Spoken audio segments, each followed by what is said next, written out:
They are taking our kids every day. I shout them in and no one has a thing to say. For those who have been isolated,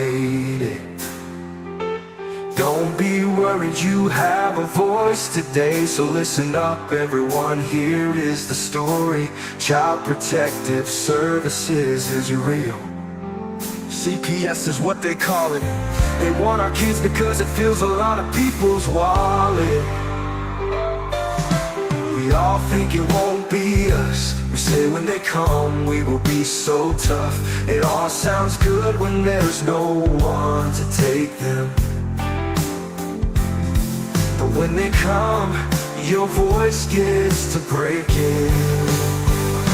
Stay calm, step away. CPS ain't taking no one today. We are educated. Stay calm, step away. CPS, you need to leave. I know the tricks up your sleeves. You can't do what you're trying to do. We have done our homework. Don't do a damn thing without a warrant. You no longer will steal our kids this way.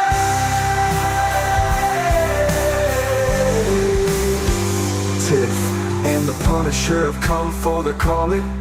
They are giving us the CPS warning. Their voice is loud and clear. We stop losing our kids this year. Tiff wants to fight the entire planet. She is tired of our kids being taken, god damn it. She's been fighting CPS for 30 years, bringing children home from this disgusting mess. The Punisher is screaming out loud, abolish CPS and tear it down. I want all our kids to come back. Look at all those kids' pictures held up like thin tags. Together we are stronger than we need. We will tear down CPS with high speed. We will do so much being together. Birds of a feather flock together. So watch out CPS, here we come. Picking you one by one. We promise to bring back the family and prosecute the caseworkers unhandily. So give us back the kids you have taken. Tiff and the Punisher sending you all on a vacation. The one with bars in the windows and the only games you play are on Nintendos. Corruption in courts, here we come. We won't stop until it's done. You judges need to learn what you stand for. This is Tiff and the Punisher warrior. We cry out to all of you out there. We need support for a cause that many don't care. All children are being stolen way too often. So CPS, we plan on doing the stopping. Stopping.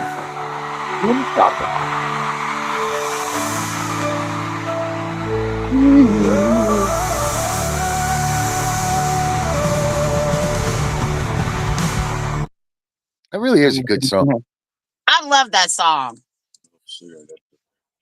It's oh, all right. I got a new music background today. Halloween. It's Oh nice. yeah, Halloween is this week, isn't it? Yeah, I don't know. I haven't. What's happening, everybody?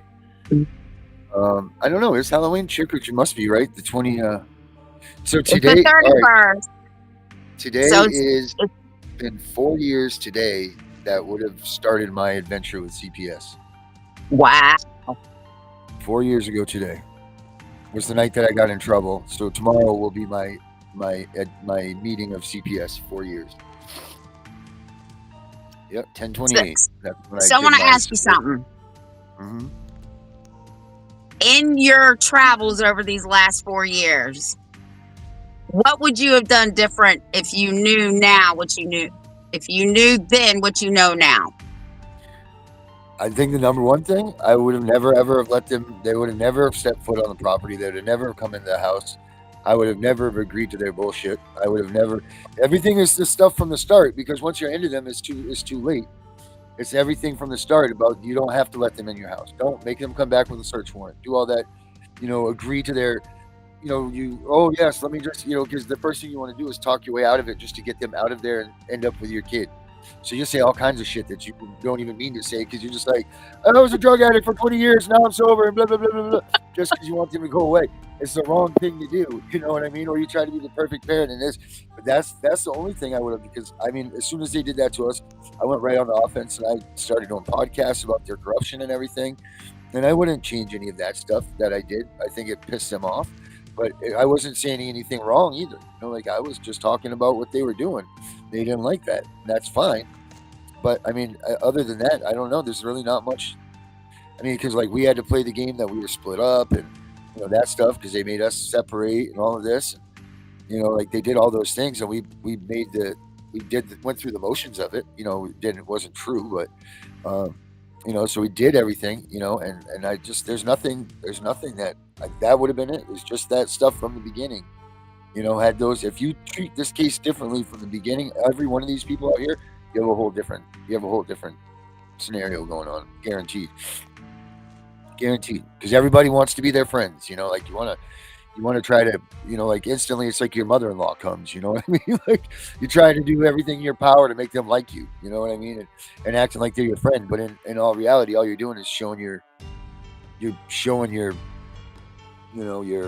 weaknesses. You're showing them what because guarantee you everyone's, I was sober. I'm sober now. I used to be an addict. Boom. Wrong answer. Shouldn't have said that. I used to drink. Boom. Wrong answer, dude. Why'd you say that?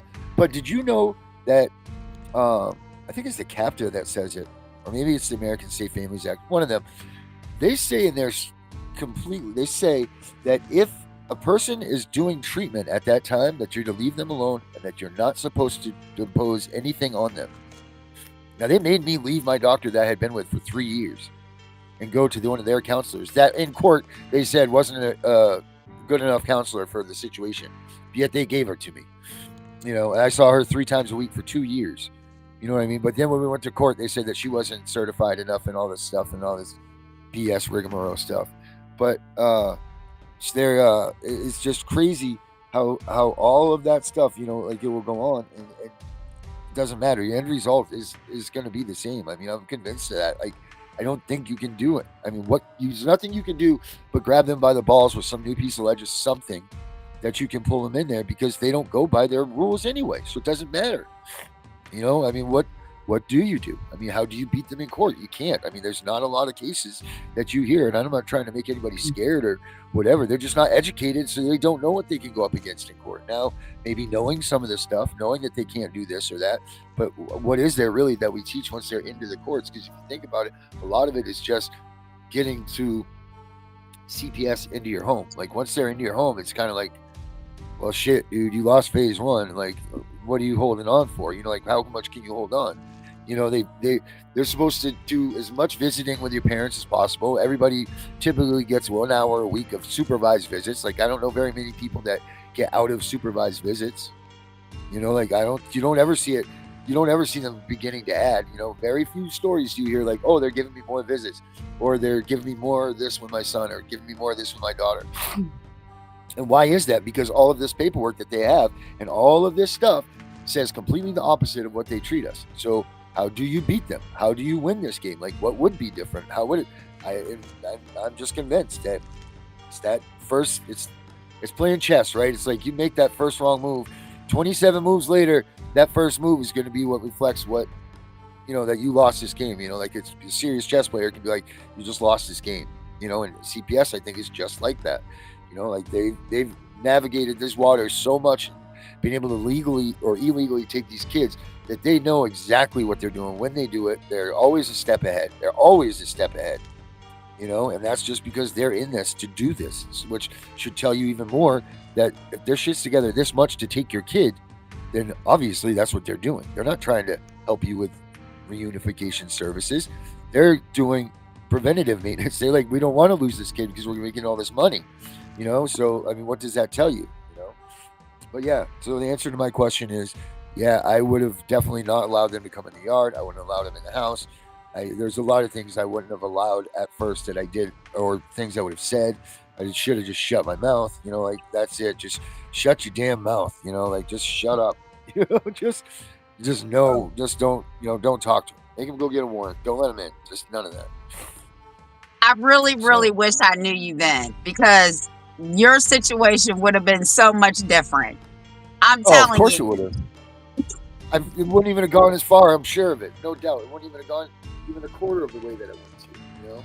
And then it cracks me up, because then once they get you in their system, it doesn't matter. Now all of a sudden they're taking that stuff away that got you there, right? They're like, oh, well, this doesn't matter. And then it's like, because you were late 15 minutes to a visit, like, wait a minute, because I was late to a visit, that makes me inadequate to be a parent. And we were never late. They're like, if you're late for more than 15 minutes, you get no visits. No visit that day. So why are you going to penalize the kid? The kid looking forward to these visits. You're going to do this. We never do that. But, you see parents all the time that they were late for their visits, so they're going to TPR them. What? That's not a reason. It doesn't say that anywhere in any of their manuals that says if you're late to your damn visits, they TPR you. Actually, you don't even see anything that's TPRable in any of these cases when you talk to these people. I have not met one person yet that I've come across, honestly, that I think was worthy of the penalty that they were given. Like, I have yet to hear stories, and this is, I was on Vincent for 2 years. I've been doing this now for 2 years. Like, I haven't heard any stories, maybe two. Okay, I'm sorry, I lied. Maybe 2 different people that I was like, holy shit, no wonder you didn't have your kids. But like, and that was a quick interview. But for real, like, what did these people do that was so wrong that warranted them being terminated? It is the civil death penalty. It absolutely is. But people are on death row for 100 years. They die waiting to die. You know what I mean? Right. But yet we're as parents, we just lose our kid right away. Go to trial, boom, it's over. 15 months, no longer a parent. That's it. And they're so quick just to throw that right at you. You're 5 months into your shit, and they're going, "Oh, we're gonna just write this out right now. We're gonna TPR you, and in 9 months or whatever, get you all freaked out and everything, because that's their intentions and that's what they're doing." And it's. I mean, I think that month 5 is when they did that to us. They're like, "Well, we're pushing for termination of parental rights." Are you kidding? You didn't even know what we were like. What? You know what I mean? Like, it's just ridiculous. It's just, and it is ridiculous what they're doing and how they're doing it, what they're doing to people. So, I mean, I don't know, because you know what? We're all still searching for the answer of how do you stop it once it's in motion? Like, how do you stop this machine once it's moving forward? Like, it has momentum, like MF behind it. You're not just stopping it by throwing a log out there. You know what I mean? Like, there's, you need to come up with some. I will say this. Believe it or not, the tides are turning. And this next administration that's coming in, he has already said that he is going to put in a parental rights law. He's going to put in a parental right. Okay, here's the question. I love the T-Man too. Love him. Love the guy. But here's the thing. Are they going to talk about the truth of the matter, that they're really stealing kids from innocent families? Are they going to really start saying that? Or are they going to continue with their little pussyfoot dancing around it and say like, oh, well, it's this and it's that and it's this? Because right, wrong, or indifferent, kids are being trafficked every day from their parents. Now, well, he knows this. He knows this. And the Biden administration reversed his executive order that said he wanted an investigation done into Child Protective Services and child support. I'll have to send you the order. When they went in, it killed the executive order. He said what was undone will be put back into place.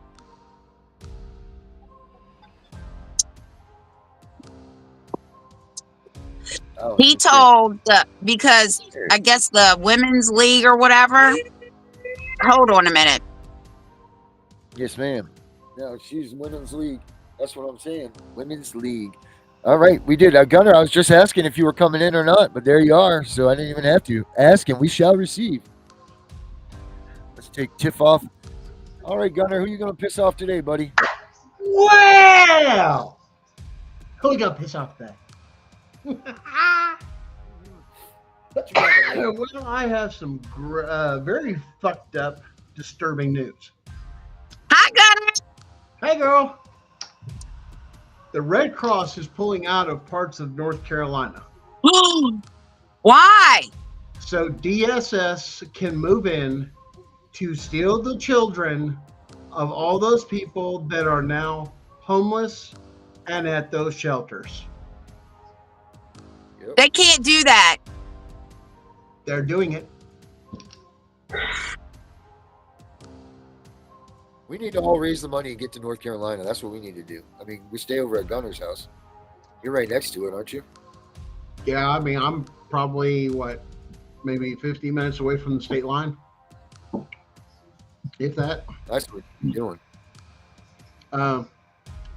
Yeah, that's massive reports are coming in that the Red Cross is pulling out because of funding and or there's no reason for them to help and shutting down the shelters. We posted a video with another person on our YouTube that we shared today that has gotten these reports in those areas as well. So yeah, they have basically said, you guys figure it out, because they're getting tired of not getting the credit and people not having the money, and there's too much. And the North Carolina militias have moved in and taken over, saying we don't give a shit. West Virginia boys have recently cut a road back into Chimney Rock, which pissed them off.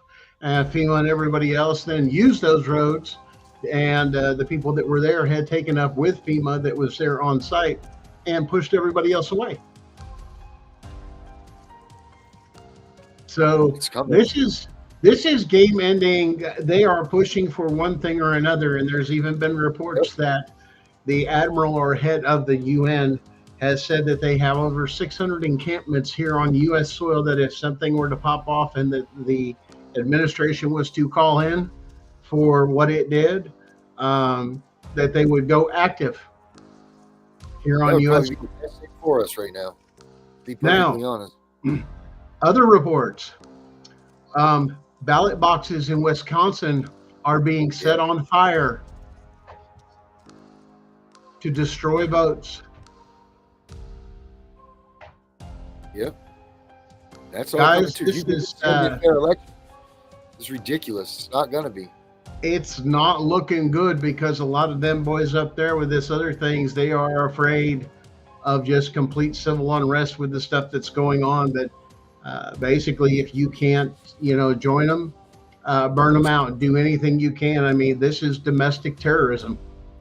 I hate to tell you that. And the people that are stealing our children are just one facet or one arm, if you will, of the Hydra complex model. We have ways, technically right now, legally, from what we've discovered and what we've uncovered, we actually have, according to the Constitution, the legal right to remove any and all elected and appointed officials and anything they're doing null and void. Not because of anything else, but because of the evidence we have provided that each state is actively involved in treason and sedition against the Constitution, which, according to the Constitution itself and other things that are put in place from the framers, that this is a right, it is a duty, it is a responsibility. I was hoping some of it would have been taken up in some of the courts. That's actually the Declaration of Independence. Mm-hmm. It is the right of the people to abolish or disassemble their own government and rebuild it to the people's liking. That's not word for word, but that's what it means.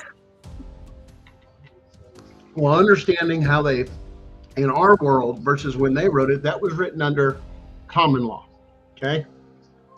Because it was written under common law, and now we use Black's Law Dictionary to define those things or redefine them in a legal court system under even admiralty law or whatever you may be that the states use. And of course, they're standing on states' rights and sovereignty, but they can never go against the Constitution, was the whole rule of what we call the unification or the union that some have described throughout history, that they voluntarily contracted that by doing this, we'll all abide by the Constitution, and we'll come together as a unity of basically individual states or almost individual countries.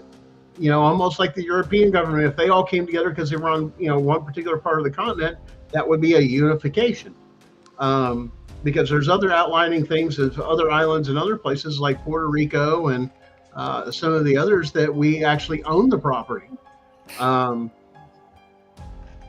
that just goes into the history lesson. And of course, most people don't know that because it's been eliminated. So you have a whole mess of generations that now we're trying to educate people of what we know, what we've researched, what we've been taught, even before they started taking it out of the classrooms and watching it phase out, of not getting that education of our country, of our constitutional rights, of our things. I had a great teacher that loved, and we had a government class. And whether we like it or not, part of our history, a lot of it gave us terms or understanding within the hippie generation of the 60s and 70s, begin to dig into both that and the legalities, which is why a lot of stuff like the civil rights movement started, because they really dug into the Constitution over the states' rights of saying, we have a right to live free. Every man, every person, we are free. Hence the civil rights was saying, hey, we're not getting it.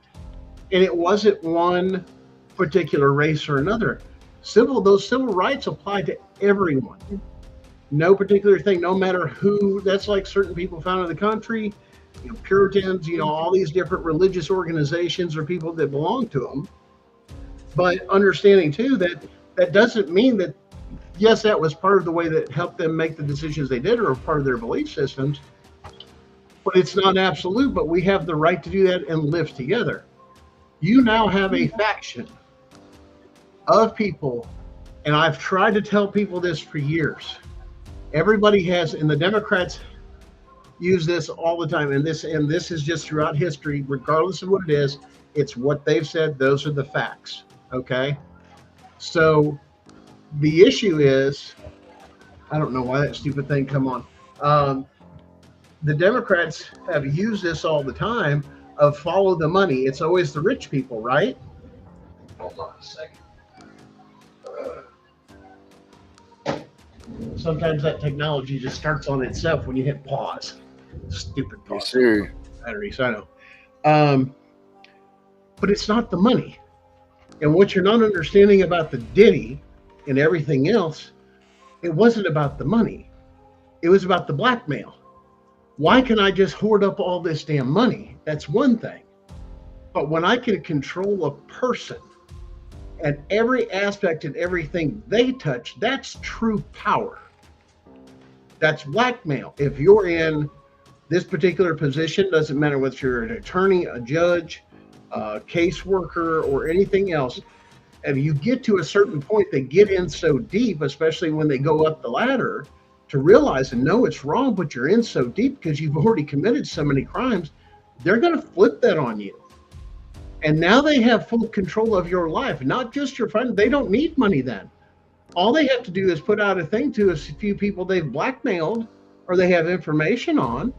They now control their entire fucking life, including their pocketbook. So money's never an issue to hoard up or show on paper or in a bank or live a lavish lifestyle. The most powerful person that's ever in the room is the one that can manipulate and control the majority of asses, not of their own free will, because of fear of exposure. And that's what everybody's afraid of. Is that was the whole thing with Diddy. He had control because he could blackmail people.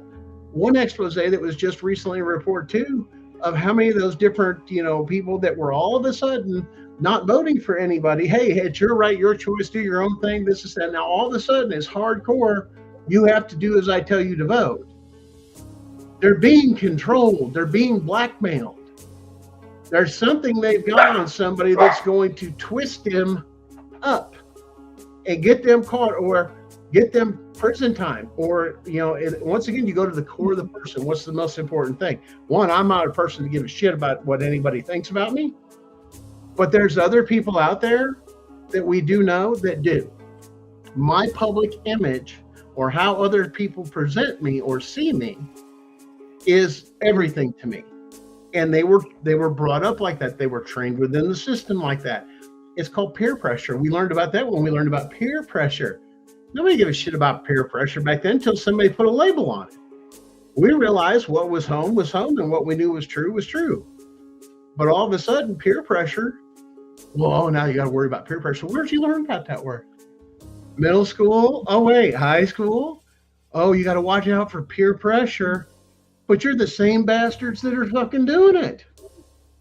Let alone you have peer pressure where I got to have this jewelry. I got to have this stuff. I got to keep up with Jones. I got to have a new car every 5 years. That used to be a thing. I don't know. And you guys ever heard about that one, Daryl? Oh, you know it, baby. Every 5 years, you got to have a new car because it's going to wear out. I need the warranty and that whole thing. Yep. 100,000 miles. Yes, sir. You better get a new car before 100,000 miles happens. Yep. It's going to fall apart. Yep. All those, I mean, it's all about this thing. We come from generations before that, like people that were coming out of the Great Depression that didn't have much, and everybody made fun of them. It's like, hey, they're still canning, they're still doing this, and even though we're just flourishing, they knew there was a possibility of another day coming. But at the same time, they maintained everything. Why? Because they understood it wasn't about money, it was about family, and they were exceptionally blessed with extra income and being able to get more items such as a better home, a better quality of life, and all those other things. But was it really a better quality of life? No, because now look at the food you get. You can't even sell. You've got people making TikToks from the UK on how to take and turn around and go, we're such outlaws because we're going to eat the food from America that's banned in the UK, like it's some kind of drug. But yet you can go over to places in Europe and this and that, like, Amsterdam or this and that. What do you want for drugs? I mean, we have enough poisons. Yeah, one country they have in their city, it's called the drug. Oh, I forgot what it's called. But anyway, you just go to this one circle in this one place in Europe, and you can do whatever you want, and you cannot be arrested. Yep. That's where a lot of those things, like the movie Hostile, there's no thing for murder. You can hunt somebody down and hunt humans in certain countries that nobody gives a shit. So they'll take. I mean, those are based off of true stories. People that pay. Yeah, I got you, Vinny. I got your text. People will take and pay big money. You got to understand. For some people, it's an aphrodisiac, like hunting. I love to hunt. They do basic hunting, then they go big game hunting. The more threat. Well, what better thing to hunt than another human? I mean, it's that sick.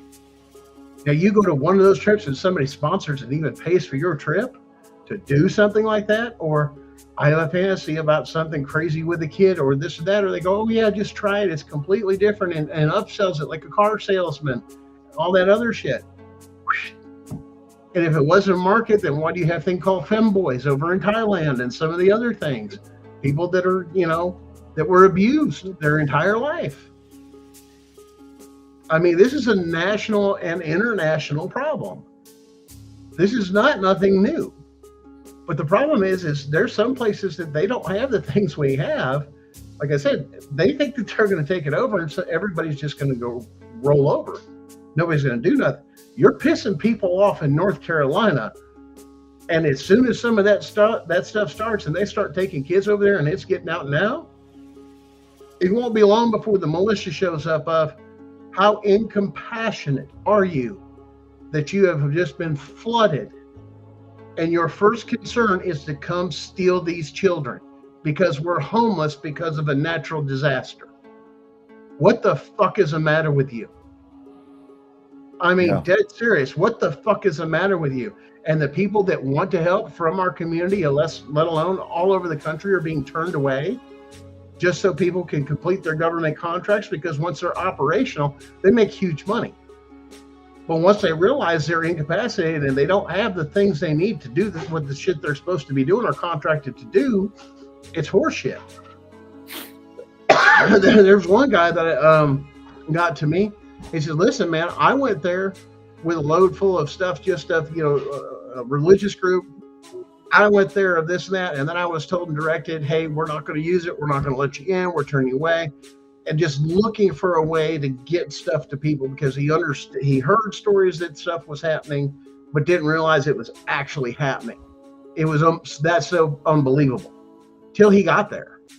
He says, I cannot get stuff in there. He says, so I went everywhere. So finally, I got a hold of somebody, and this is a freaking crazy story. Like, the guy's lucky to get out alive. So they sent him over to this other place. So, well, here, meet this person here. And he says, by the time we got there, nobody met them.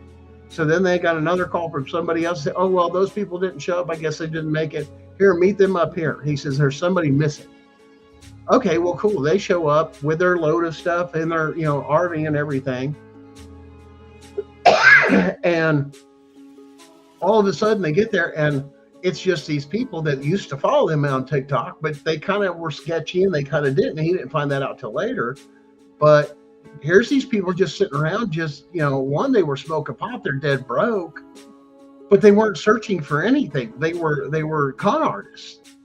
They were showing like they're moving up into something to do something, and taking all those supplies and hoarding them for themselves. The money people were donating, they were spending on who knows what. And they come to find out a little bit further that he said, listen, I've got more information. Even this one guy, and they called him Bigfoot. And he said, this big guy, come to find out that dude had meth. He said, I thought they were trying to plant something on my bus that looked to give them a story of something. I mean, that's what he was like. He says, they kept trying to get onto my RV. I wouldn't let him in there. He says, my wife was laying down. He said, has several people, he says, and come to find out, people had dope and like all sorts of other stuff. He says, like they were trying to plant something on me because we were turned away, and it was like such a bad thing. It's like, what are you going to do? Try and break a story of hear these people say they're coming with this, and instead they're here to give them dope and come up with some faction or whatever story that they wanted to spin. And it was just freaking crazy. So the guy got out of there. He says later on, he said, I was sitting there and he didn't know I was up. He said, that big dude, he says, called Bigfoot. He said, I'm listening over there. He says, and next thing you know, he's on the phone because he was talking about the Cajun, was it Cajun Navy that he supposedly was talking to, or this and that. And the guy had it on speakerphone. The guy that was supposedly the Cajun Navy comes to say, oh yeah, by the way, I work for BlackRock too. Whoa. What? And he's like, I've got all of this stuff. And he says, and it's freaking crazy. And it's not the only story we're hearing about that. Like, they're paying some of the like low end scum of the earth to give them money and free supplies by robbing people on top of other money. And that was their whole thing, is they promised us this money and now we're not getting it. So now we're going to get it from the people they're trying to send to us or anything. I mean, that's some of the stuff. I mean, you can check out some of his stuff. It's all around. I mean, it's going viral. But this is crazy, on top of the fact of now you're turning around and stealing people's kids that just lost their damn home. I mean, there was a whole plane load. The big thing about the guy shooting, running around with a gun or something. They said, oh, the Patriots, the militias are shooting at us, this and that. And that group's telling a story about how there was a plane load of kids. And I'm trying to reach out and find somebody that like was there or trying to get a hold of them. And the huge thing is just the fact that who's got a tail number? What airport do they leave out? Because I got people that watch, air traffic all day, that's just what they love to do. And they can go back and look for that stuff. Hey, let's get a plane number. Where did it land? What was its routing destination? I mean, they can follow it all across. I mean, that's public knowledge that you're able to take and watch them, or it's marked of this and that. There's people that do this for a living. So I'm going to tell you where they need to be looking. They need to be looking at the UPS airports.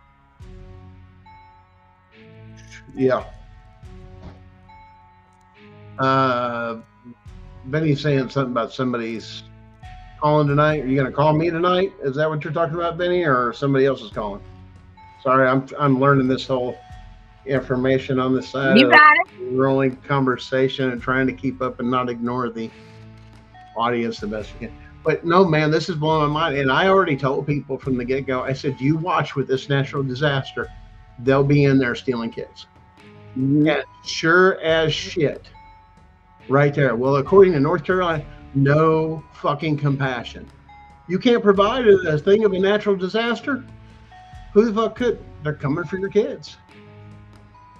Oh, gotcha. Yeah, give me that update, Benny. Definitely. And then if he's got a friend that does some other things, we'll talk about it later. Just holler at me later, Benny, after you talk to him. So no, I mean, it's absolutely crazy. Gotcha. Um, and then a lot of this is going there because they're all feeling it coming down, and it's like they're having to find a way. And I think they're knowing what's going on because, with the SEC versus Jarsky, we're being like hushed so much of a lot of stuff. And when you go through that case law, and I did a special video on it, of it basically, even in the summary, it's so freaking crazy because it talks about administrative judges that basically have tribunals. In other words, no jury or nothing, but are inflicting civil penalties. In other words, it's going to cost or have an impact to your life is what that means. Cash, removal of family property, in other words, civil penalties. Says right in there that it requires a trial by jury and is a Seventh Amendment due process violation. They want this quiet because if this comes up and they apply this to CPS case, every one they've had, they're done. And they're realizing if they're catching on that fast and people actually start filing of what's going to happen. Because I had another attorney friend, he goes, I don't know what you're doing. He says, but everybody's scared shitless. He says, they won't come near. He says, they're scared to even have anything to do with you right now. And he says, nobody will come near you. It's a hands-off full thing. Nobody's here to even take you as a client, even if you call and ask or to deny you. He says, it's been that much to not find counsel, like it's going out. Well, that means you're doing your damn job as a United States citizen. Well, like I said, a lot of that is it's freaked out now. Nobody, like I said, there's nothing. I don't get half the shit I was getting before, where the county or the city police or anything, they kind of follow for a little bit, this and that. Those motherfuckers run the other way when they see my truck and it's pretty no. They don't go nowhere near me. Matter of fact, you see them turn off as fast as they can. And it's just so like bad. They pick straws when they got to deal with me. They won't. I mean, they get somebody that's going to be ignorant. They don't know how far the impact, but they know some shit's going on. They don't realize that there's getting ready to be a national class action lawsuit that fully exposes everything, both civilly and criminally, that they're flipping the fuck out of going, he's put the information out, we're fucked. And if they make the legal connection, and he's figured out how to get past Rooker versus Feldman of constitutional rights, and the easiest way to take, and like I said, they have to do, but you have to articulate a lot of that stuff up, even in your appeal that you'll have to take it to the state, or it's prepared by your federal attorney to turn around according to, the Chevron, being overturned in the ruling in SEC versus Jarsky, which means you have to follow the court rulings. You have to. You're bound to. You don't get to pick and choose anymore. And this ruling says, when you took and had that administrative hearing, and there were civil penalties such as losing children, money, anything, it's a generic term, covers everything. That means you are required to have due process, and a Seventh Amendment violation has occurred. What happens when you have a violation of due process and no trial by jury? It is null and void. It is discounted. The criminal act has been done by the court, and it automatically removes the judge. Automatically, or magistrate. They can never serve again upon conviction. But once again, the evidence is the fact of their own documentation. You have to do it. And here's the thing. They have to give you, and they say, well, you didn't ask for it. See, there's a trickery. That's not true. It's up to the court. on whether or not you're required to trial by jury, just like anything else. I waive my right to trial by jury, Your Honor. You have to articulate it and understand it. And they're going to play some game. Why? Because they think you're stupid. And they think you're not going to take and do anything about it. I mean, it has to do with knowledge and how you articulate. And as soon as you bring that character in the court of a lot of your family lawyers and everything, you got to understand their first obligation is to the bar and to the court. I tell people don't waive any of your rights, because if you give up one, you give them all up. Because federally standing, everything that they've been doing for decades, people just kept fighting in the lower courts. To the courts, you're going to lose. They don't have the jurisdiction to even deal with it, let alone the criminality of a federal crime. Constitutional rights is a federal courtroom case. And I have a few other things I'm going to take and work on that I'm actually working on a few things that I may jump on tomorrow to give you an update on one last little intercession that I have to deal with tomorrow. But, well, we'll just save that one for another day. How about that? And see who we can piss off real bad. Well, the Constitution says the United States Supreme Court holds the jurisdiction over all the courts. That's the supremacy clause of the Constitution, which is in every state's constitution, acknowledging that supremacy clause. Yep, it's right in there. So whether they teach it or not, your state, your very existence, your very jurisdiction says you must. Because you're a representative of the state, and the state has even said you have to. Which all of a sudden they're torn in loyalties. Because now it's not to the court, it comes to your employer, the state. And the state has made a contract with all of its residents. That's what your Constitution is. Just so you know, it's your contract. I heard people saying, oh, California said they're going to disconnect from the United States. I said, unfortunately for them, that can't happen, because once they ratified that Constitution, they agreed they were part of the United States. They signed it and sent it. They can't disassociate with the United States. Only one state has the power and ability to do that. One. Two. Texas. Texas is his own damn country anyway. I hate advocating in Texas. I'm just saying. Pros and cons of that. Once again, you'll see it. But Texas is figuring out a lot of stuff. They were the first state to actually take and remove all phone calls that are anonymous phone calls to going directly to CPS are now handled by the police department. Yep. Which should have never been taken. That should happen in all states. Because when CPS comes in and accuses you of a crime, they need to have you arrested. No. Oh, you were accused of abuse and neglect. Where's my arrest warrant? That's a crime. But see, the reason they don't do that, and they do it under this bullshit, is because the threshold for evidence has to be so great before they'll even prosecute you. Well, guess what? I've already talked to my delegate, and I've told her the laws here need to change. If you are going to put me on a federal registry and accuse me of child abuse, then there needs to be a criminal record behind both of those. And she agreed with me. If you're on a federal registry, all you have to do is appeal it and put in there that I have never once been indicted, arrested, or convicted of a crime.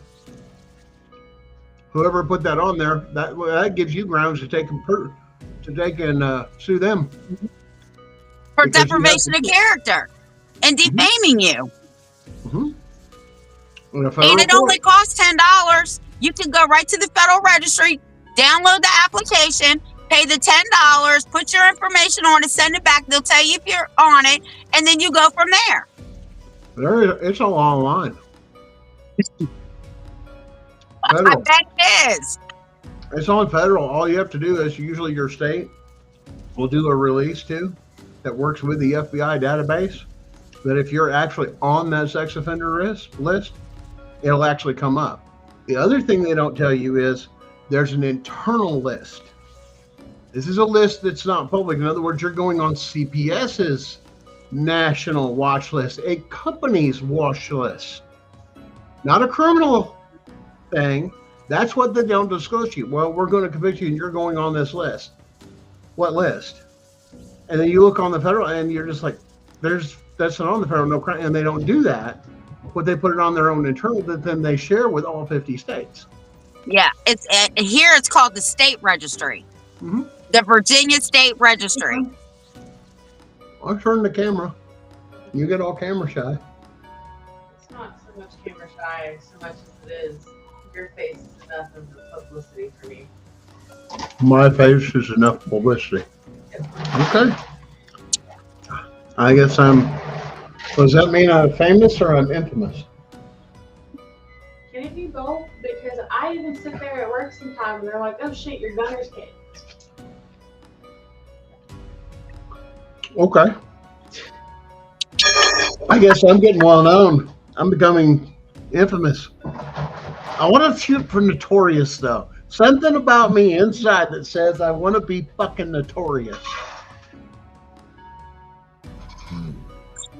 I hear you, Gunner. What do I need to do? What do I need to do to become notorious then? What do you think? Take down the system. Take down the system, get a heart transplant out of it, and call it a damn day. Have a glass of bourbon. Say fuck you, I'm dying, and I still took you down. Well, Is that your wife? that's my eldest daughter. That's your daughter. That's my oldest. That is funny. Oh, she knows me. If anybody knows me, she knows me. She knows that I don't. Yeah, my oldest knows too. She knows anytime anybody's trying to play that game of fuck around and find out what old dad, it never ends well for the other people, ever. And not just short, it's not always a short-term game. Oh, she knows daddy's got a long game. Have you heard the song by Jason Aldean, Try That Shit in a Small Town? Mm-hmm. Okay, well, I plan on changing the words to that, talking about play that shit on Tiffany's turf. Oh, I've heard so many people that have said when they figure out it's you and this and that, there's not an office or anything else or a position. You can pick just about anything you want in the country when you actually file this stuff and get it done. Being nice is, well, here's the thing. I don't want to. And to be honest, I don't give a fuck. Because to be honest, some of it, y'all figure this shit out. My point is this. Leave me the fuck alone. That's all I ever fucking wanted. Oh, Debbie, call me tomorrow. Oh, yeah, Vinny. Ain't no doubt about that. Debbie, call me tomorrow.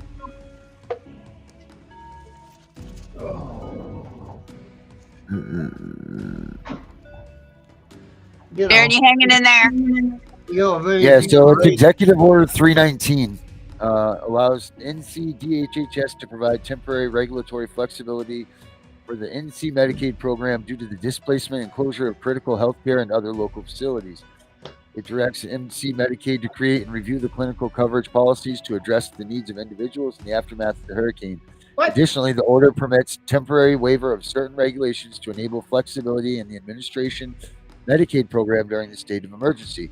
The order also allows NCDHHS to waive or modify the enforcement of several human service regulations governing foster care licensure, child welfare, including in-person visits, physical settings, and relicensure. Additionally, this section addresses temporary waiver of regulatory constraints on certain divisions of programs, including special assistance, in-home aid services, home-delivered meals, and congregant nutrition programs. That's the Executive Order 319, North Carolina's government. So pretty much he just said they can do whatever they want. What you're beginning to see the beginning of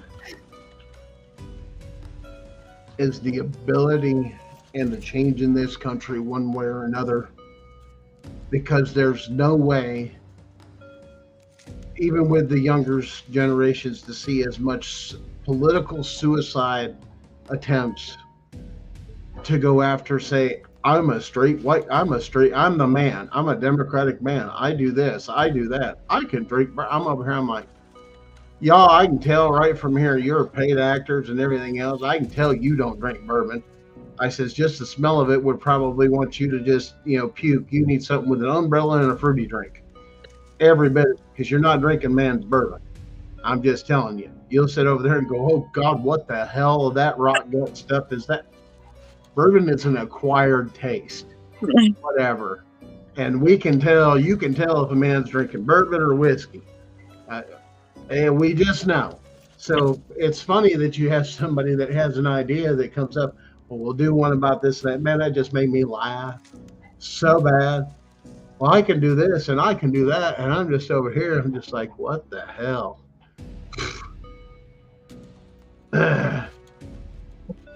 Yeah, it's illegal to be homeless in North Carolina. Tennessee did the same thing. I'm waiting to see how that happens. Y'all know, well, the Supreme Court ruled that that homelessness is a crime now. Crazy, isn't it? Yeah, but we can put people that aren't from this country in hotels, but we can't open up these shopping centers like right down the street that have no businesses in them and open them up for the homeless. Why? Exactly. Why? Why? We have a shelter here that would rather put pedophiles in the homeless shelters versus women and children. And I'm on that shit. I'm telling you, that shit is wrong.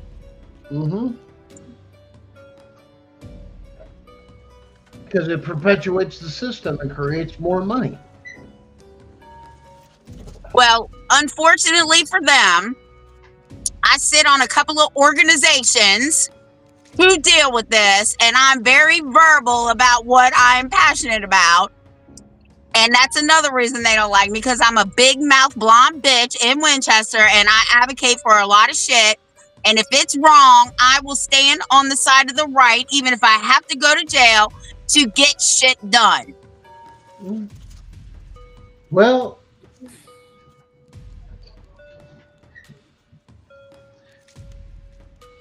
I'm going to say this. A lot of people weren't taught this. But you all do realize our founding fathers all committed at that time and what they were considering an act of rebellion or treason. They were outlaws. They sure were. And here's the other thing people need to remember in history. To win and kick England's ass all the way back across the other side of the waters only took 3% of the population. Now, we're considered the most powerful, one of the most powerful militaries in the world. We have veterans.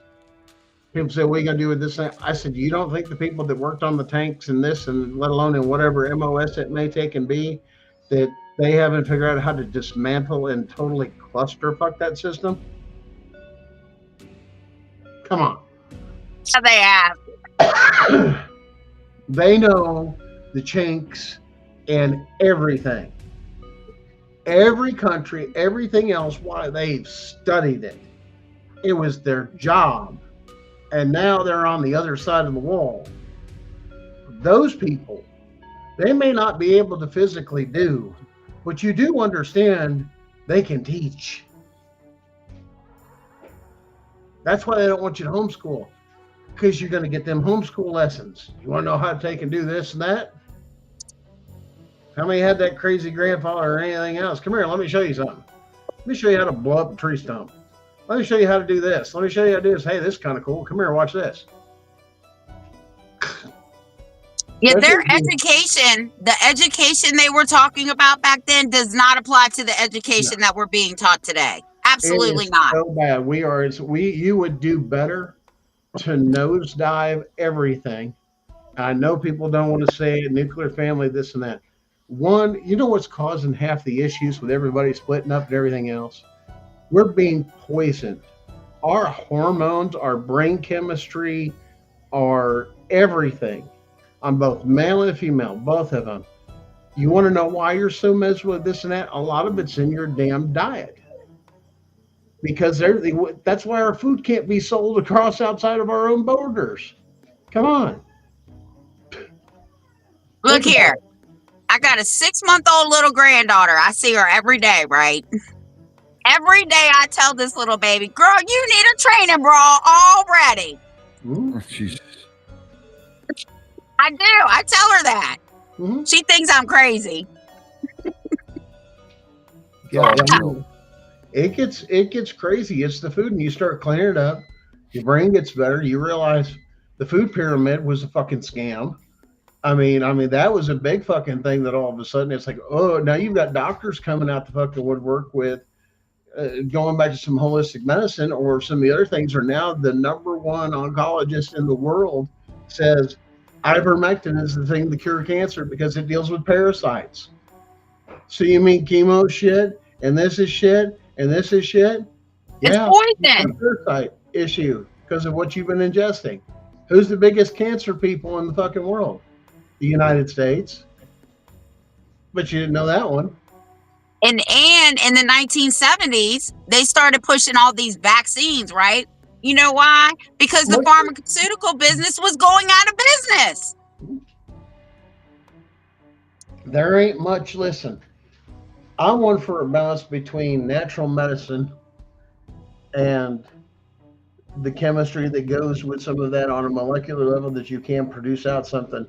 But the synthetic stuff has just got to stop. It's killing you. You get started on, earlier you went from, and you've seen this happen. It goes from, I got a back pain, I got this and that. Doctors are quick to write you a fucking pain script. Here's a Tylenol 3. Here's a morphine pill. Here's this, here's that. Next thing you know, you're all strung out on that fucking shit and you're trying to fucking, hey, people struggling to get off of it. Now you have a fucking epidemic. Who created it? Big Pharma. I mean, you're not getting as many people as far as numbers or anything else because of pain. The first thing you go through, let me go towards, opioids or, stuff like heroin or some of the other things for this and that. Or, heroin is just basically dirty morphine. That's all it is. It's not been refined anymore in that particular process, which comes from what? Opioids, the poppy seed. I mean, you've got all that. And then you got other things with like, marijuana. What the hell is it going? Well, what's your health effect? What's this? What's that? Nothing. Matter of fact, your body needs needs cannabinoids, to actually heal and to connect your mind with your body and everything else. So your signals are going to your brain that deals with your central nervous system. I mean, it's all freaking together. I give you guys my good news. What up, Vinny? He kind of got great news today. I'm waiting for Vinny to say what's up.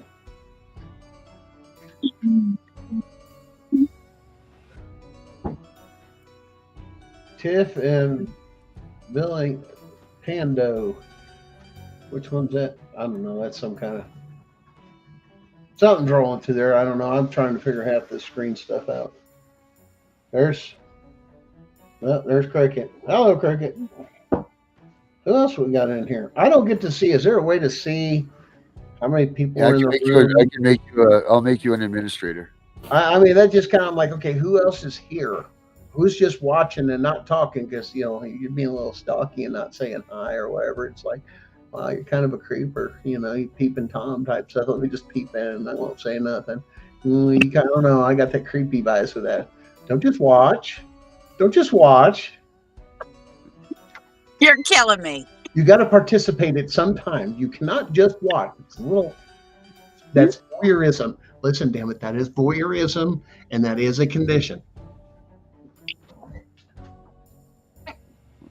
Yeah, I'll make you a administrator. That just kind of just blew me, guys. Just like, wow, how many people we have here? Because I get like the screen on the one side over here has got people talking. and then like on the screen, because you're sharing what's on the screen off the screen, it's kind of overlapping and everything. And then the back studio's over here, and then the front studio's over here, and it's just like, but how many people are in the damn room? Damn it! Right? You're looking How at many people 500 are viewers. really You're looking at 200. I mean, crazy. The goddess of love. Wow, what timing you have as we talk about voyeurism, I guess, on this particular thing. Some of the things. Ah, I got the parental invite. Oh, there it goes. It scrolls down. Damn it. Everything to where hopefully it's convenient moving forward.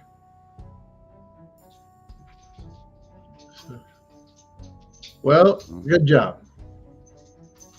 Watching and listening. Haha. See? Caught you, stalker. Over there. Watching voyeurism. As soon as I said voyeurism, boy, they got guilty. Hey, I'm going to turn around. I better say something because I don't want to be known as that voyeur person. I feel called out then.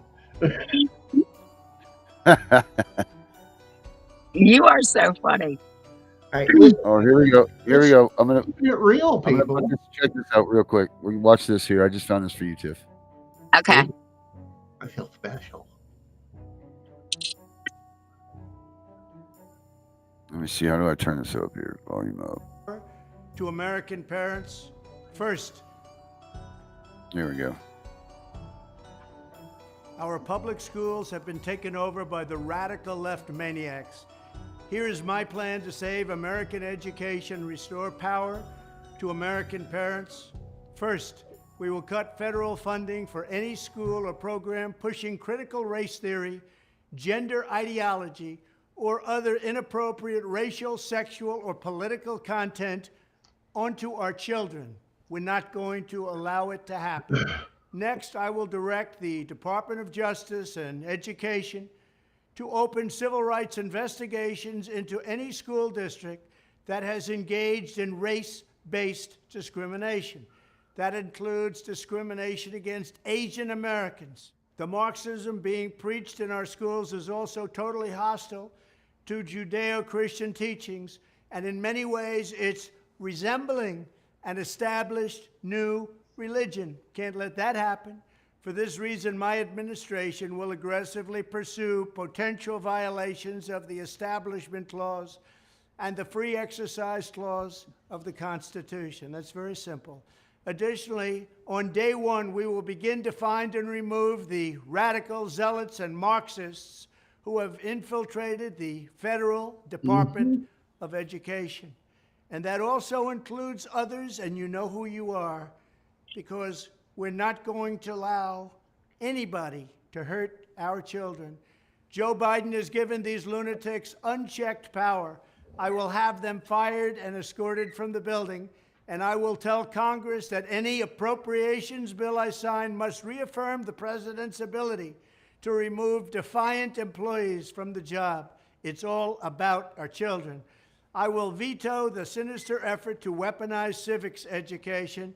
We will keep men out of women's sports, and we will create a new credentialing body that will be the gold standard anywhere in the world to certify teachers who embrace patriotic values, support our way of life, and understand that their job is not to indoctrinate children, but very simply to educate them. Finally, I will implement massive funding preferences and favorable treatment for all states and school districts that make the following historic reforms in education. 1, abolish teacher tenure for grades K through 12 so we can remove bad teachers and adopt merit pay to reward good teachers. We want great teachers in our schools. 2, drastically cut the bloated number of school administrators, including the costly, divisive, and unnecessary diversity, equity, and inclusion bureaucracy. 3, adopt a parental bill of rights that includes complete curriculum transparency and a form of universal school choice. And 4, implement the direct election of school principals by the parents. It's all about the parents for their children. More than anyone else, parents know what their children need. If any principal is not getting the job done, the parents should be able to vote to fire them and select someone who will. This will be the ultimate form of local control. Our country has, frankly, never had anything like it, or let's say for at least the last 50 years. As the saying goes, personnel is policy, and at the end of the day, if we have pink-haired communists teaching our kids, we have a major problem. When I'm president, we will put parents back in charge and give them the final say. We will get back to teaching reading, writing, and math, called arithmetic, and we will give our kids the high-quality, pro-American education they deserve. We spend more per pupil than any nation in the world by double. We're going to keep spending the money, but we're now going to get our money's worth. We're at the end of every list on education, and yet we spend the most. We're going to change it around. We may spend the most, but we're going to be tops in education, no matter where you go, anywhere in the world. Thank you very much. When he said, and you know who you are, I'm going to send you that executive order that he sent to the Department of Justice to investigate the child support agency for double dipping and CPS. I have that order. I found it and I kept it. Yeah, it's that one from 2020, right? Yes. Or no, it was 2020 or 2019. Listen, everybody's got their own political thing. I've never looked at political parties. I have looked at, and I've always looked at when I do vote, cast those votes for the people that I do, whatever category I may believe that I vote in, because I don't always vote in everything if it doesn't affect me. Why should I have a say in something that doesn't affect me or doesn't directly impact my life? I've always looked at the candidates. Now, the candidates are usually polished, if you will. For example, there's somebody around here that it depends on your personal relationship or how these people go out in politics or how they do, or who people that really know them. If you really want to go and know who those people are, go to the town they're in. What's their reputation? What do the common people think? Not just the higher ups and all the accomplishments and all the polished turds that you've got, but the individual. I'll give you one example. We've got somebody here running for city council. Now, this particular person, he kind of working his way up the little political ladder, and he owns an insurance firm. But knowing this person personally, when we've had some conversations, just personally, been privy to a group, we'll say, this same person says that I don't believe any person should ever own a gun for any reason. Well, I cannot take and align with you or feel that only the police should have it because of this ideology that tells me how well you're sheltered, to not think that your average person needs a weapon to defend their home or anything, let alone it's a constitutional right. You can say that's your opinion, but understand if that's your stance, there's no way I'm going to take and give you a vote or endorse you. Hasta luego. Guten Tag. Guten Nacht. Auf Wiedersehen. Tschüss. Buenas noches, señorita. Sorry, we do this thing in the house going through multiple languages. It helps keeps us brush up a little bit with my kids. It's like, hey, learn a little bit about every language, at least enough to barely communicate, just in case, because you never know where you'll end up. So yeah. And it's a funny thing that regardless of who you have, it's always been on the merit of the person. Now, I'm originally from the Chicagoland area. There was a project that went on in Gary, Indiana. It's called the Genesis Center, and you can look it up. Trump built that facility in the middle of Gary. Okay. That man was there. Job site, the whole different thing. As far as the way he presented himself, professional, was great with the people, sponsoring the project, discussed things, made them toe the line personally. The builders, the budget, everything else. He kept a pretty decent little eye on it and had people he trusted. But the one thing that spoke out to me more than anything else was stuff that you have to do when nobody's looking. Now, when he had a limo, he was coming back from the Genesis Center, going to one of the larger airports to get on a flight. That would be either O'Hare or Midway Airport for his private jet. You have to take the 8094 that leads into Chicago or across state lines into Illinois. It's the major artery there. And then it splits as soon as it comes over. Well, it was very nasty, nasty weather. Midwest weather is nasty with all the snow and everything else that we have, the ice and everything.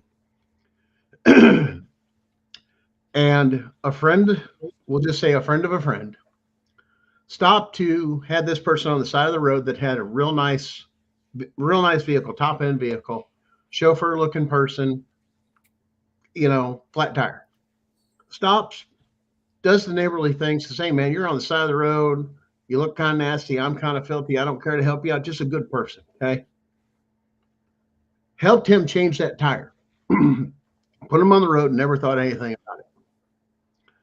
Didn't even know who was in the back.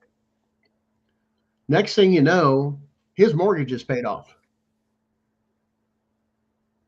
Guess who the person in that car was? Donald Trump himself. Because it was the Trump Corporation that bought this man's house for an act of kindness. Nobody was looking, and this is a story that's never made national news. But people in that area, people that know during that particular time, it did get around. For men saying he was never in office. Talking about the character of a person, Kamala, Obama was out of Chicago. I'd never heard of the guy. He was some low level something and then came to something of power. I don't know. I know you're coming out of the Daley era of a lot of corruption out of Chicago, the Daleys, if you know the history behind Chicago and the things that went on. And there's stories of New York being the same way, of mayors and families going on. It went from father to son as far as the mayor of Chicago, Daley Sr., Daley Jr. A lot of stuff there. But when nobody's looking, does something like that for somebody blue collar just for being kind, it says a lot about a man's character. Now, I've been in the business world, and there's a facade you have to put on when it's business time. Depends on what you do. I can talk from experience in that. It's a little bit different, and a lot of people that make comments about those things, well, he's this guy. Have you ever been in business? Have you ever owned a business? Have you ever ran something over $1 million? I have. I can tell you what it takes in that world. It's rough. It's cutthroat. You have to present yourself a certain way to certain people. Other people, you got to be functional with your guys on the ground enough to have a rapport to build those things. That was one of the business models that even he utilized. But when it was game time, see, they only show you the game time. They never show you who the man truly is when nobody's looking. For that, and that alone tells me I know where my vote is. He's trying to negotiate himself in a world of politics, which he's even admitted to, of being a businessman, because it's the largest enterprise there is out there in this country, is the United States government, the corporation. It's the largest business in the world. President. Why do you think they give the term president to somebody of a corporation or a business? Or CEO, I'm the chief operating officer, depends on the conglomerate. They're all names, they're names of power and authority, titles. The same way titles went for knights or anything over in England. We follow the same thing with different words. And some words have carried over. But as far as a man's character, I can't tell you anything about anybody else. I can tell you about my interaction or the interaction of my people with somebody that I have seen or people I absolutely know and trust and have seen the hard evidence of of what was done. Now, once again, too, I also understand the amount of bureaucracy coming from inner cities, growing up not in the nicest neighborhoods. To understand, yes, those, we'll say, ghetto-based neighborhoods, we used to call them, or the low-end income. It didn't matter if you were in the black side of town, the white side of town, the Hispanic side of town, or the Chinese. Those poor neighborhoods got the same shithole fucking education of lies and oppression. You don't believe me? I'll prove it. I'll prove it. Why is it anytime you hear about somebody black, it's always about something about slavery? Did you know that one of the first millionaire black women in America was a freed slave that made makeup for all, both black and white women, and sold that makeup, and it was a millionaire in this country? Why don't we hear about her? That's a success story. Because they don't want them to pull out of that. There's somebody that has a hate over color of skin, and it's not me, because I'm going after truth and facts. You became an overcomer. You did your job. Matter of fact, you promoted your product. You did an excellent job. There's other people that have done. I mean, we hear about the cowboys, and everybody thinks it's a white guy with a cowboy hat and this and that. You know, some of the best ropers and everything out throughout history were both a difference between black and Latino. Then why do we have the white company? Why? Because we were sold it on a pack of cigarettes to believe that's the cowboy. Remember the Marlboro Man? Oh, you haven't been conditioned? Look, Yeah. you all haven't heard Kamala Harris talking about Project 2025 anymore, have you? Oh. You know why? Mm. The Heritage Foundation, the one that wrote it, endorsed her. Mm-hmm. Guys, it's about, see, when the television, we went from radio to television, okay, to now the internet, with ways to persuade you and change you, instead of saying, here's the facts from this side, here's the facts from this side, make your own decision.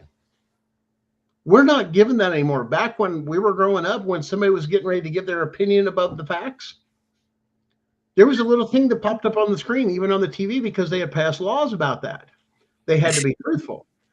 And it was called basically their opinion, or an editorial.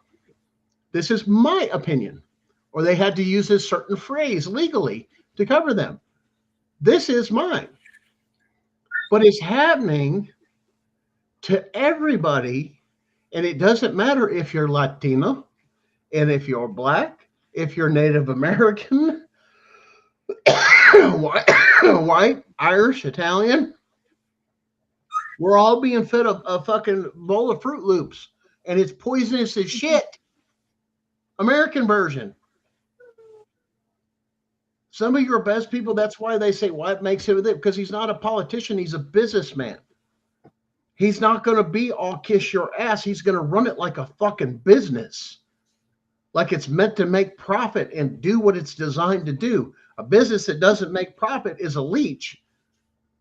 I'm sorry. Let's come down to the same thing. What are the leech programs? Those are those socialist, and that's why they call them social programs, is to entice you. And they've made it wonderful. And this is how we take and been the biggest thing, especially the perpetration on this, and it's disgusting, is the black community. Why? Because it's more profitable for you to have 5 baby daddies and stay at home, and promiscuous is how you get rich as a black woman. It's disgusting. It's disgusting.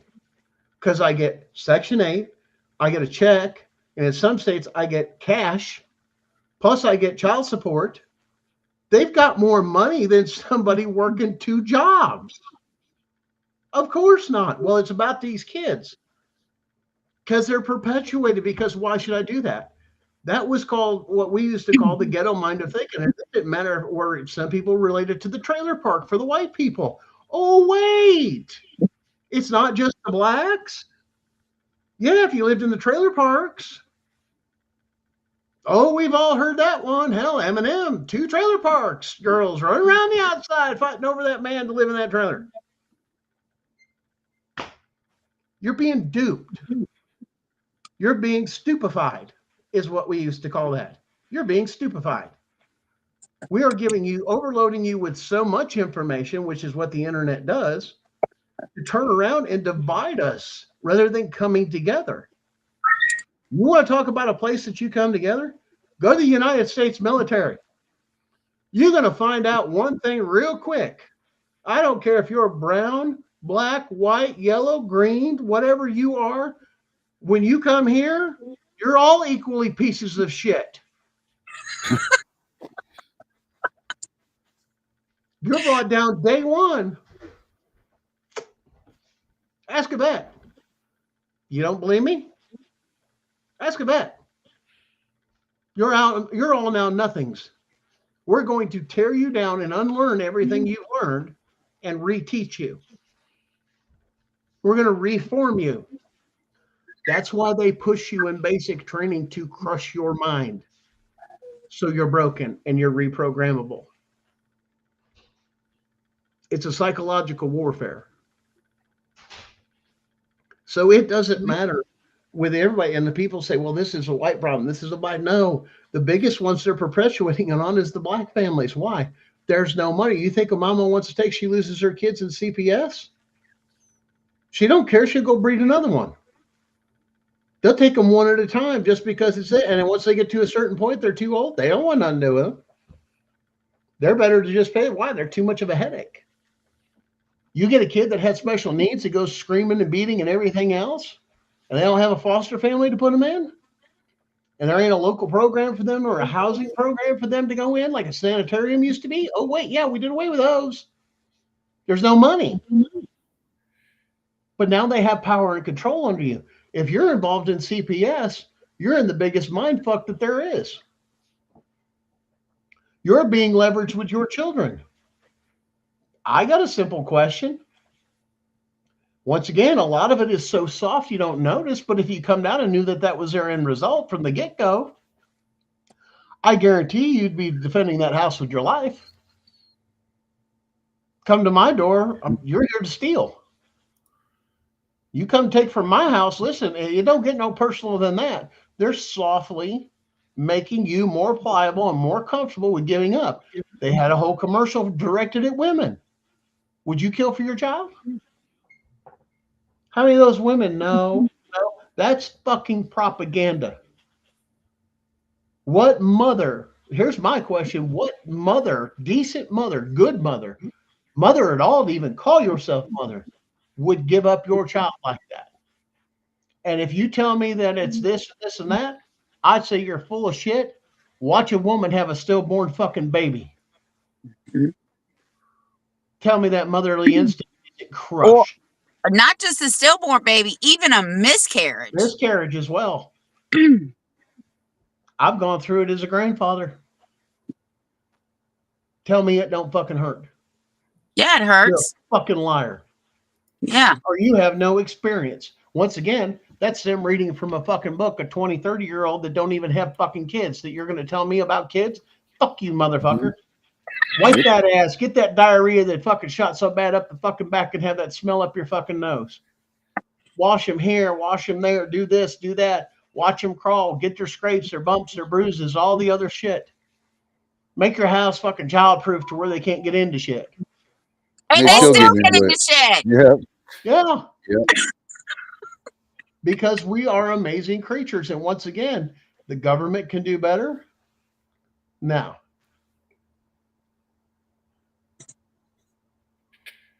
Yep. So that's, like I said, when it comes down to it, the point of information that's coming out there is,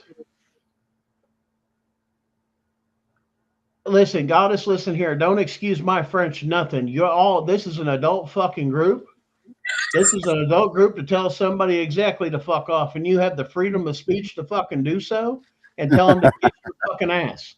Listen, you have a right within your home under your constitution. When they cross that threshold and they don't have a warrant or anything else, you have a right to defend your home. I'm waiting for this to come out for this thing where this person was convicted. It's going to get an appeal in federal court. And he's going to say my constitutional rights were violated. Why? They entered. I don't care who they entered. There's no fucking warrant. That's illegal entry. I don't give a fuck who he works for. Yep. When if somebody comes in and comes after to steal your kids, ask one fucking parent in here that they would fucking roll over. Now, some of you are so brainwashed or blackmailed so bad, you give up your children. Oh, there's people that do it. There's people that raise kids and breed kids just to perpetuate this system. It makes them money. They get paid to breed them. Because they're no longer a cash cow. You talk about women being used and trafficked. Have a baby, and each time you have a baby, we're going to give you $20,000. Because they're on the pay. Have another baby. We'll give you another under the table. On top of this, on top of that. Don't matter. You're in the system now.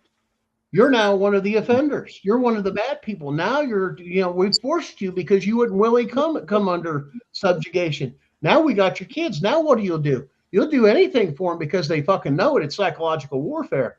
But as soon as you start taking lives, and that's under the Constitution. Understand, I'm understanding constitutionally, legally. Life, liberty, or property, and the pursuit of happiness. The point is, that's why they want the damn gun so bad. You know what North Carolina is dealing with? All washed. I think they need to send a thing over there and arm the shit out of them fucking people. It's exactly what I do. You ain't got no things, but here's a fucking weapon. Yep. I'm like, where's the gun manufacturers? Here's my voice. Anybody know a gun manufacturer? Call them up, say, hey, start shipping weapons over there because they can't defend themselves.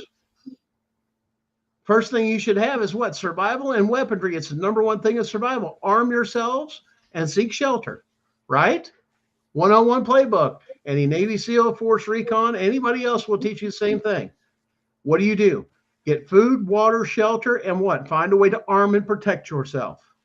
Even if you have to forge it out of rocks and sticks. But they wrap you up in psychological warfare and fuck with your emotions. Especially women. I hate to tell you, where's the women's right on this shit? Because they target fucking women. And whether you like the women, the feminists, and all the other shit, you're looked at by the government as a weaker species. Because that's who they go after. The first one they remove is who? What? The husband, the father. Separate you, turn you against each other. Start whispering bullshit in your fucking ear that, that's the same thing you don't say that it doesn't happen. It happened to us. But my wife has a degree in psychology and early childhood development that realized it right away and went back to her training and then turned around and does everything else. So, but like I said, everybody's got their opinion. Goddess, as far as it comes to Trump, me personally, it's that. But let me explain to you also what he admitted to. During my first term, I trusted what I thought were my friends and lobbyists that were doing the right thing, and come to find out they all stabbed me in my back. I was in a new position. Anybody that enters a new position, are you expected to act like the veteran? Oh, you realize they have special teams, both for Congress, for the Senate and the Congress, as well as the presidency, that are called welcome teams by the previous administration to adequate you of how things should be or how things run. I'll tell you one thing I would have done if I've learned everything, or if I ever did anything like that. Every single one of you motherfuckers are fired. Get the fuck out. Oh, he's firing everybody. Half the federal government is not going to have a job because he's already putting Elon Musk in there. And it comes down to so much. Why are we doing that? So you got to understand there's a learning curve. But when it comes to any other person that's running, I've got to look at Kamala's history as far as the other person. And the thing that bothers me, you know who supported child trafficking in California? Her. Kamala. She hid cases. She overturned cases. I can look up the cases she handled. It's free. It's available to the public. Look what this corrupt bitch did to do. She blackmailed the fuck out of people for shit. If I want to ruin your life, I'll hang a case on you with a stroke of my pen. Well, I'm glad you realize that power, but you shouldn't be sadistic with that power. You should respect that power. Like the old saying, everybody knows it from Spider-Man, but with great power comes great responsibility. There are some people that should never have power. Then she admitted after she got them arrested, later on down the road, she would drop all the charges after she ruined their reputation, took their homes. Well, they lost their homes, their kids. They lost everything for her just to dismiss the case. That's bullshit. Now, that's not me looking at one side or the other. That's me looking at the facts and the character of the person. What have you done? And I'm not going to just go see the whole thing they want you to do. It's either Democrat or Republican. No, let's dig into the candidate. We used to have an art called debate here. We don't have that anymore. One of the, I respect, there's people like Ben Shapiro and a couple of the others. They're bringing back the art of debate. Now, some appreciate this. I appreciate them for their art of debate. They're willing to have an open discussion. And sometimes it's they win, they don't, this and back and forth. I mean, you've got all these things. You've got overstep. And this has gone through history. Yes, Waco, Ruby Ridge, overstep of this and that. Once again, welcome to the corporation flexing its muscle under the guise of something else, let alone you go full in for one shotgun that was chopped off. That was excessive force. Well, I voted for Trump because I looked at his policies, and the thing that caught my eye was he's going back to the Constitution and the Bill of Rights. I said, I'm voting for him. That's it. That's all I needed to see. But the other thing you don't consider is look at your partners of who's running. Nobody digs that deep. Now, I'm going to give you an example. Pelosi is one out of California that many people, Nancy Pelosi. Look at her husband. Her husband has contracts with the United Post Office to demolish them, remove them, old post office, and build these new modern ones because they were just falling apart or whatever. Some of them were makeshift or they needed huge remodels or whatever. He was in charge of getting rid of those. So there was kickback or I don't know really how you, not a kickback if you want to call it, or if you want to call benefits of being with her, that he got that contract. And it's a huge amount of money, which meant access. If you've ever been into an abandoned building, whether it was a post office or anything else, firsthand knowledge I have, they leave shit laying around. The old boxes that they used to sort the letters with, now they have a machine for this and that. They're all new. They're all environmental friendly. Well, they still have the old ones and they just sit them there. So those are some firsthand knowledge of everything. And yes, the other thing is that you don't understand when I talk about their partners is one.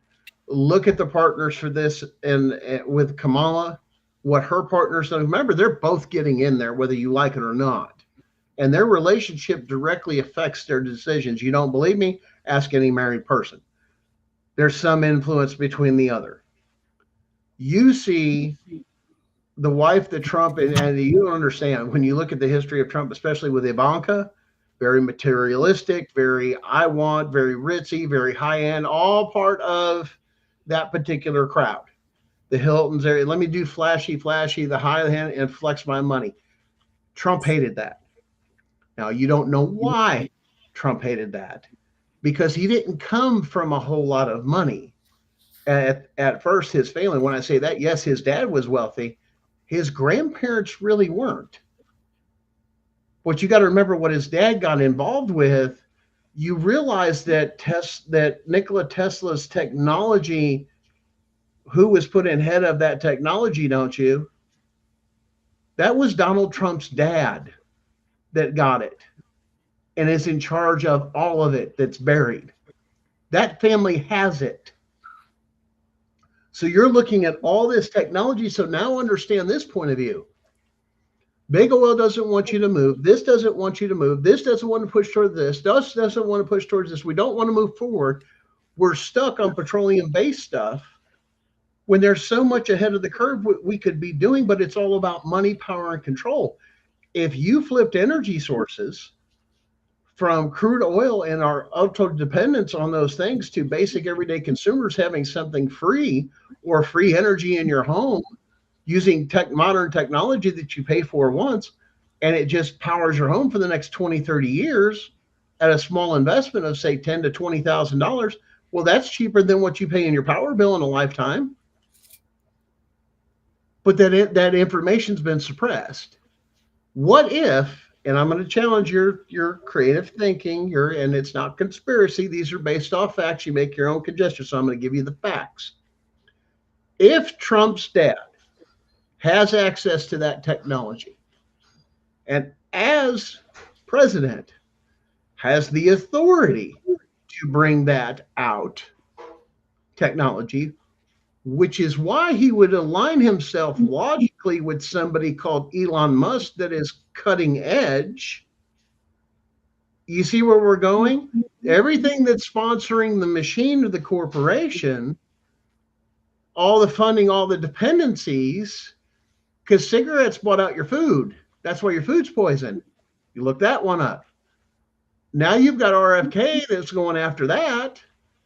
Hey, the exposure, this is the cigarette companies that all got fined for giving everybody cancer that moved over to the foods that now we have the food poisons for. And every bit of this you can do your own research in.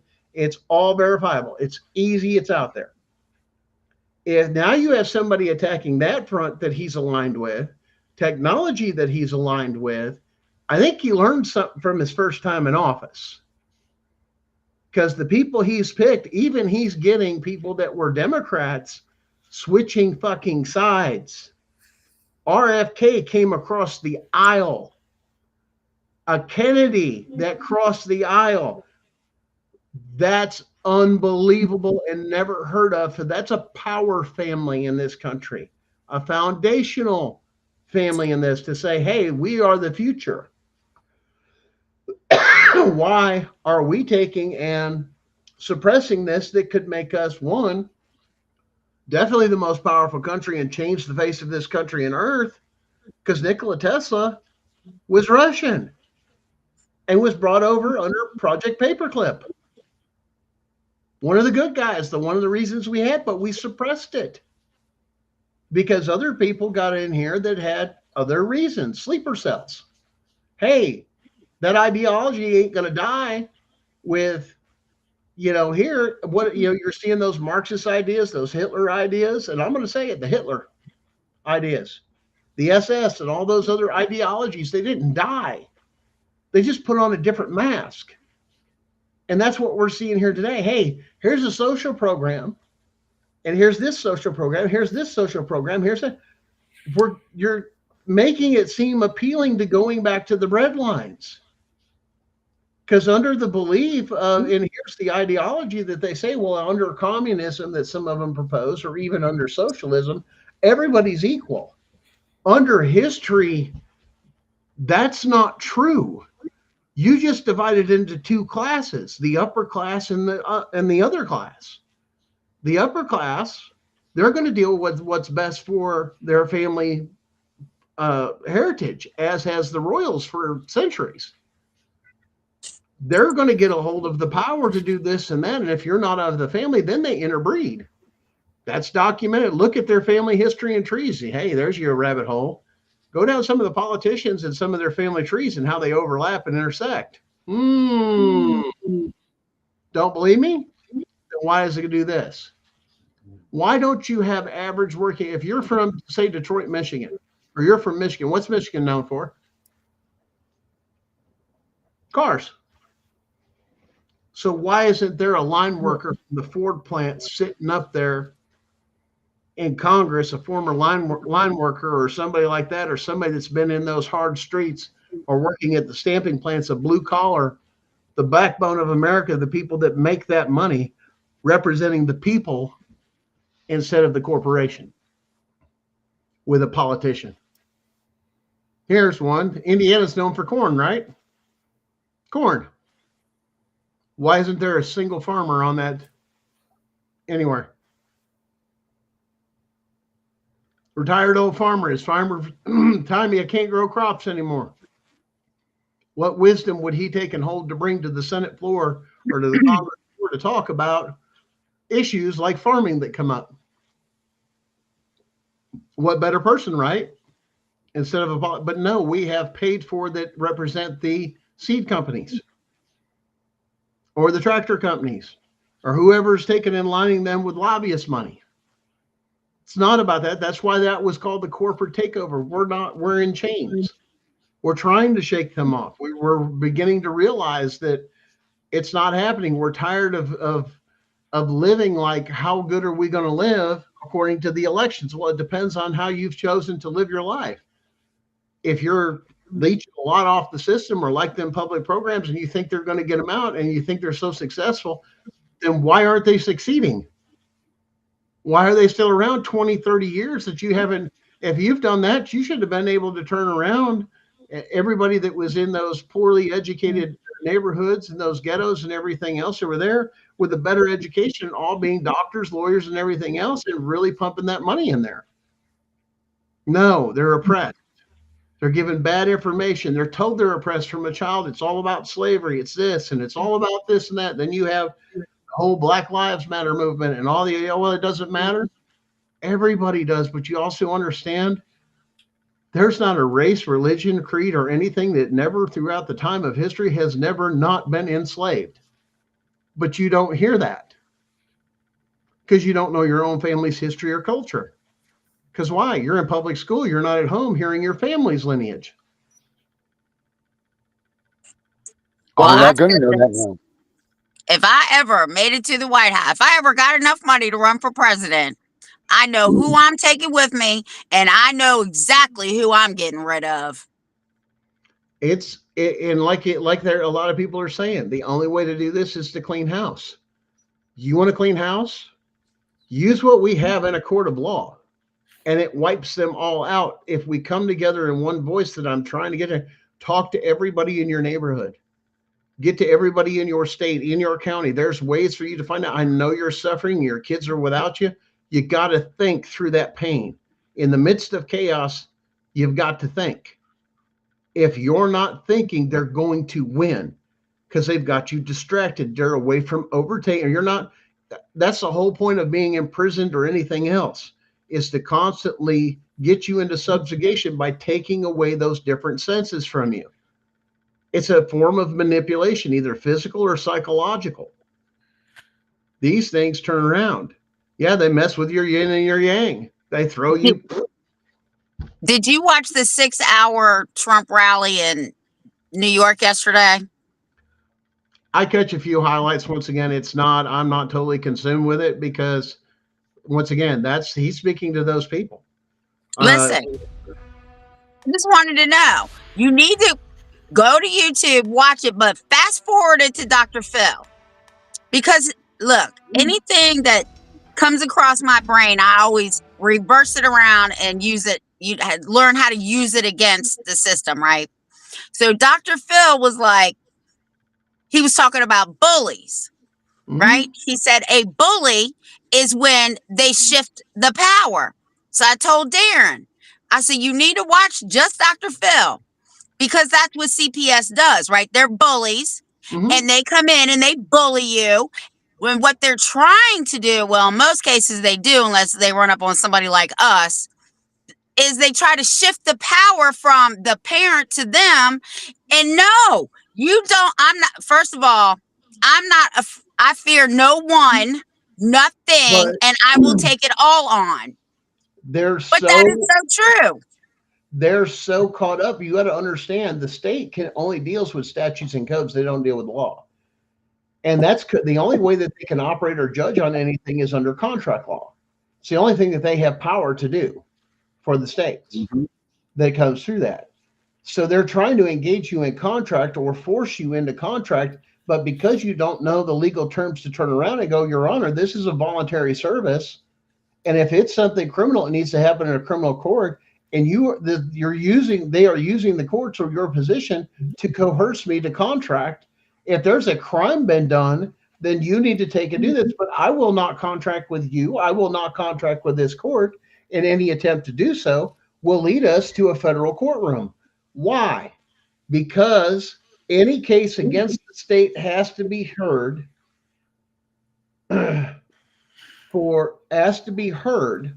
okay. Sorry, I lost my train of thought. Darren, you fucked me up when you put that thing up there.